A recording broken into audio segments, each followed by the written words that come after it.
நம்மளோட பெருங்குடலை தான் நம்ம கட் அப்படின்னு சொல்றோம். இந்த பெருங்குடல்ல இருக்கிற பிரச்சனைனால தான் நம்மளுக்கு ஆசிட் ரிஃப்ளெக்ஸ், நெஞ்சு எரியிறது, ஜிஆர்டி, இரிட்டபிள் பவுல் சிண்ட்ரம் இது எல்லாமே வருது. நம்ம சாப்பிட்ற உணவு எல்லாம் முதல்ல சிறுகுடலுக்கு போகுது. சிறுகுடல் அதில் இருக்கிற விட்டமின்ஸ், மினரல்ஸ் எல்லாத்தையும் பிரித்து எடுத்துருது. அதால பிரித்து எடுக்க முடியாத உணவுகளை பெருங்குடலுக்கு அனுப்புது. பெருங்குடல் அந்த உணவை ஜீரணிக்க முடியாத பட்சத்தில் ப்ரோபயாட்டிக் அப்படின்னு சொல்ற நல்ல பாக்டீரியாக்கள் வந்து அதுக்கு சப்போர்ட் பண்ணி ஜீரணம் செய்ய உதவுது. இதுல முக்கியமா தெரிஞ்சுக்க வேண்டிய விஷயம் என்ன அப்படின்னா, நம்ம சாப்பிட்ற அரிசி, தானியம், காய்கறிகள் இதெல்லாமே வந்து சிறுகுடலால மட்டுமே ஜீரணம் செய்ய முடியாது. அது பெருங்குடலுக்கும் அனுப்புது. பெருங்குடலுக்கு போகும்போது அதுக்கு கட்ஃப்ளோராவோட சப்போர்ட் நிறைய தேவைப்படுது. அதனால தான் நமக்கு இந்த நெஞ்சு எரிச்சல், ஜிஆர்பி, இரிட்டபிள் பவுல் சிண்ட்ரம் இதெல்லாமே வருது.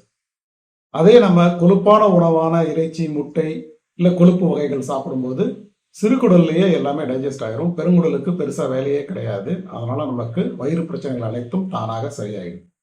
ஸோ பேலியோ தானியம் தவிர்த்த முழு கொழுப்பு உணவு. அதனால நம்ம வயிறுக்கு எந்த பிரச்சனையும் வர்றதில்லை. வயிறு பிரச்சனையோட வர்றவங்க நிறைய பேர் பேலியோ ஃபாலோ பண்ணதுக்கு அப்புறம் வயிறு எந்த பிரச்சனையும் நம்ம கம்ஃபர்டபுளா இருக்கு அப்படின்னு சொல்லி ஃபீல் பண்றாங்க. ஸோ வயிறு ஆரோக்கியத்திற்கு பேலியோ உணவே சிறந்தது.